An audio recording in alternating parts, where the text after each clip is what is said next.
Welcome back to Texas Rye Whiskey Studies, episode number 3, as we study the question, rum-finished rye whiskeys? Really? Is that a thing? Coming to you from Fort Worth, Texas, where it is currently 80 degrees on March the 14th with blowing dust. The sky is brown with dust. This is our second major dust storm in 2 weeks. So we've got fire danger and high winds, and literally you go outside and you can feel the dust, you can smell it, you can taste it. Nasty. Now, one reason I drifted into rye whiskey years ago, coming from bourbons, is that I heard that rye whiskeys were spicy, peppery, not quite as sweet as bourbon. My first rye was either Wild Turkey 101 or maybe James E. Pepper's 1776, which is also 100 proof. And it was love at first taste. I became a rye guy immediately. But somewhere along the way, I tried Texas ryes. It was probably Balcones rye, and that Texas funk so affected me that I now have Texas ryes as a separate category in my brain, and I'll use that here on my channels. So here locally, we are blessed to have the Acre Distilling Company, and their ryes have been wonderful through the years. They have produced 3 very different rye whiskeys. We have studied their original 80 proof. That was one of my absolute top favorites. And then last year they came out with their new 100 proof rye that is much more of a traditional rye whiskey. In between those 2 ryes, they had a special release of this. This is Acre Texas Rye 100 proof, but finished in rum cask. Okay, so this is the in-between rye, and this is amazing. So tonight we're going to look at this rye, this rum-finished rye, and compare it with another rum-finished rye, Oak and Eden, another local whiskey company to me. This is about 30 miles to my northwest. But they use MGP rye, and then they do the in-bottle finishing with a spire that has been in a rum cask somewhere. So these are the 2 whiskeys. We'll focus on the Acre Texas Rye, but then we'll, at the end, do a comparison with the Oak and Eden. So just the facts. Purchased at the Acre Distillery in October of 2022 for $48. This single barrel expression was a one-off, as distilleries are prone to do, so it's no longer available. Barrel number 87, 100 proof, was aged for 3 years in new charred oak barrels, and then for another year in an Acre rum cask. Tasting notes. You get a wonderful combination of the Texas funk with sweetness from the malted grains in here. I get no real classic rye flavors though. I do get some tobacco, leather notes, and the sweetness of the rum follows through. And it's almost confusing because you get the dark fruits and the fig, date, raisin kind of a fruit mixture there, maybe blackberry perhaps. This is simply delicious. My score for this whiskey was a 90. My letter grade, A+. Recommendation. If you were here in Fort Worth and got one, good for you. So sorry if you missed out. But this is the story of local craft distilleries throughout our country. These little distilleries are making a lot of amazing stuff. And if you live near a local small distillery, partake. Support that local business, because that's usually where you get the absolute best whiskeys in America right there. My recommendation, again, if you have a friend that has one of these, mooch, definitely. If you have got this bottle, do what I did. I shared with a friend, my next door neighbor. I had him over and I gave him a pour of this, and he's a little bit proof sensitive, but this 100 proof he loved. Absolutely. He was pretty impressed with this one. So, if you got it, share. That's my recommendation. Let's go into the details. The history. Acre Distillery began in 2015 when Tony Formby, a former major owner of Rye & Sons Brewery, some really good Fort Worth beer, he left Rye and Brewing Beer to start distilling spirits. Located south of downtown Fort Worth but north of I-30, close to the Texas A&M Law School, Acre has one of the widest, most diverse selections of spirits of any of the Fort Worth distilleries, and it's my favorite bar to go to. 3 points for history, because they're simply not that old. If you go into the history of Fort Worth that they emulate, that they kind of incorporate into their story, then you can get into some really good local Fort Worth history there. All right, bottle, label, and marketing. This is basically a boring bottle with a pretty boring label. What do you say? They don't really do advertising for this. This bottle's not sold in stores. None of their ryes have been sold in stores. They do send out some Facebook ads and Instagram ads and emails to customers, when you sign up for it. So you get some notification of special releases like this one. But again, the bottle's plain, the label is plain brown, but it's got a nice little banner at the bottom that defines it as barrel number 87, 100 proof. So bottle, label, and marketing, 4 points. Composition. The website and bottle inform us that this whiskey comes from rye and barley that is grown in the Texas Panhandle. They are malted, milled, and distilled in Fort Worth. But there's no information on the mash bill besides that. It says it's aged for a minimum of 2 years on the back of the bottle, but then in the front it says aged 3 years in charred white oak and finished an additional year. So, the label in the back was just their standard label from their previous rye that they slapped on there. And so the updated information is here on this. And so they basically use the same bottles and the same labels, but this little sticker here was added to explain what this is. So, they don't go into all the details of their mash bill, but it does leave me with a question about why is this not a straight rye? If it's aged for over 2 years, it's not a blend. I don't know why it's not considered a straight rye. I don't have an answer for that question. I need to research that some, but I have no explanation for that. So it is a single barrel, I guess, barrel number 87, released in 2022. Composition, 13 points. Physical appearance of the whiskey. There you go. This is a dark whiskey. Look at that. Look at that. That is, in my book, a solid 4. There's not many whiskeys darker than that one. So it's got a little reddish tinge to it. I don't know if you can see that on the camera. But this is a dark Texas whiskey. 4 years in the Texas heat. Good grief. 4 points. Nose. I get the Texas funk immediately.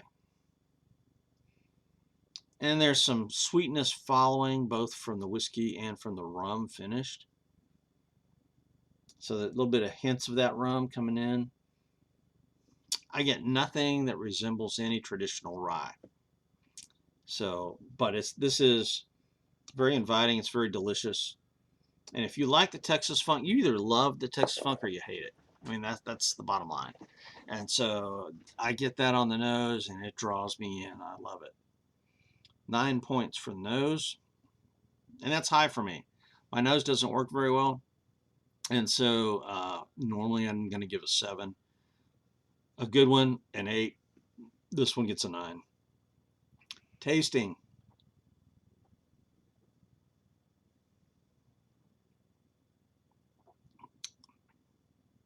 Oh, wow. This is simply amazing.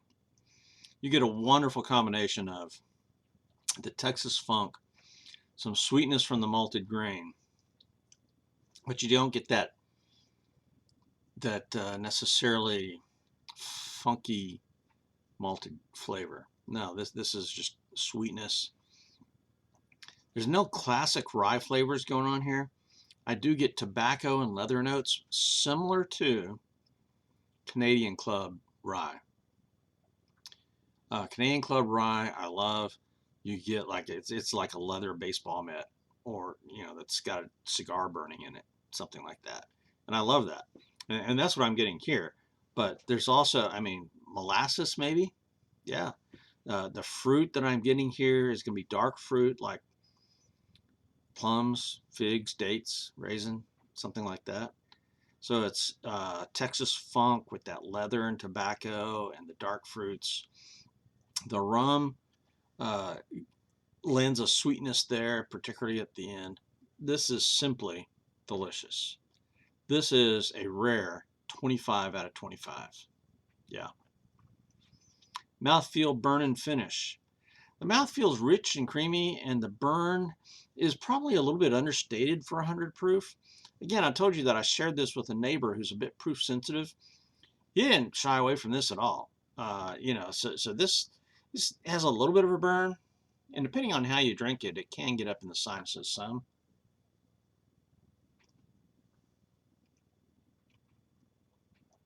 Man, but there's nothing really burning going down. This is a very gentle 100 proof. I'm just here to tell you, this is an all-time favorite. Wow. So taste was a 25. My mouthfeel, burn, and finish. And I got that listed as a 13. I think the finish is just a tad weak. It's not as strong as I would hope. The Texas funk lingers, the leather notes linger, the sweetness lingers, but maybe it's just not quite as strong on the finish. So that's why it's a 13 and not a 14 or 15. 13 points. Neat or mixer. This is so good neat. I wouldn't even mix this one. But, that's just me. And with the price of nearly $50, I just don't mix high dollar whiskeys. I like them neat. But I get it if people want to, like ice, I don't even do this on ice, but you probably could. And it wouldn't harm this because this has got such strong flavors. I don't know what you would mix it with. I guess it would make a killer old fashioned. I'm sure it would. So, neat or mixer, 5 points, but for me, only neat. Price, value, and availability for a craft rye whiskey finished in a rum cask, 4 years old. This is a great price at $48 and a tremendous value. I think it's probably underpriced. Unfortunately, as a single barrel, this is long gone, no longer available. They don't put their ryes out in retail. You can only get them at the distillery. I don't know why, because their ryes are fantastic. This is a killer. So price, value, and availability, I'm going to have to knock a point off because it's no longer available. But 9 points because the value is so high and the price so good. And of course, bonus points, 5 points available. I give it 5 points because I'm a homeboy. This is 12 minutes from my house. I go there fairly often. Well, I say that often for me. I don't get out of the house much, except when I go to the Sahara Desert, which is right outside my window, apparently. So yeah, bonus points 5. And when you total it all up, I got 90 points. Letter grade stresses drinkability, and this is a solid A+. This is an A+ whiskey right here. So my recommendation, if you were here and you got one, good for you. So sorry if you missed out. And this is, again, the story of craft distilleries all across the country. These small little guys, man, they need your business, and they put out some amazing stuff. I really think the best whiskeys in America are made by small local craft distilleries. Partake when you can. Absolutely.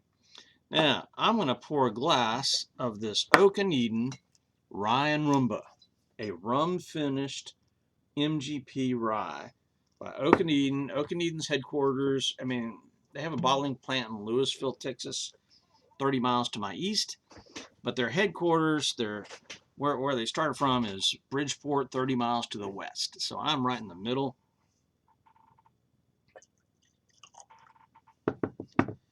And they've got a tasting room about 4 miles from my house that my wife and I have been to, and it is amazing.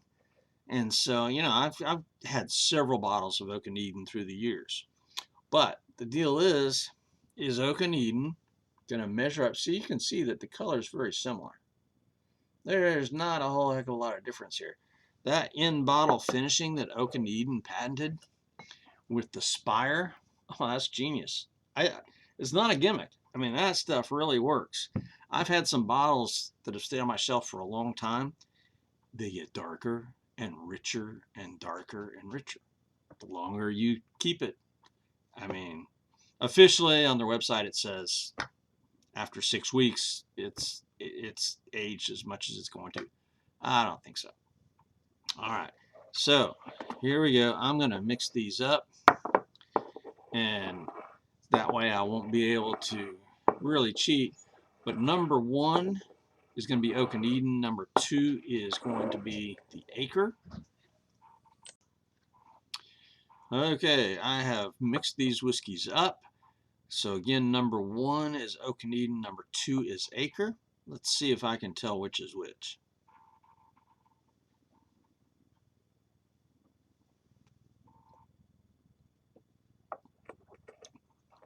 Wow, that is so good. That is a little bit sweeter. I don't really detect the Texas funk. I'm thinking that was glass number 1 Oak&Eden, but that is a good whiskey. I mean, dang. Wow. All right, let me try this other glass, and I think it's going to be number 2 Acre, but we'll see.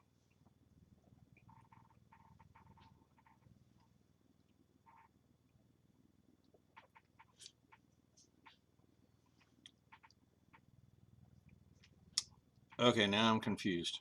Really. I suck at this. I'm thinking that second glass was glass number 1. I think this was Oak&Eden. We'll see. Number 1. Yes, in fact, that is number 1. The first one that I liked so much, that was, in fact, number 2. So the Oak&Eden is not quite as good as the Acre. My mouth had acclimatized to the Texas funk, so I didn't really detect that on that glass of Acre, on that drink. And so I thought, and it was so sweet, I thought, well, that's Oak&Eden, because Oak&Eden is pretty sweet. But okay, so this is the Acre. This is the Oak&Eden.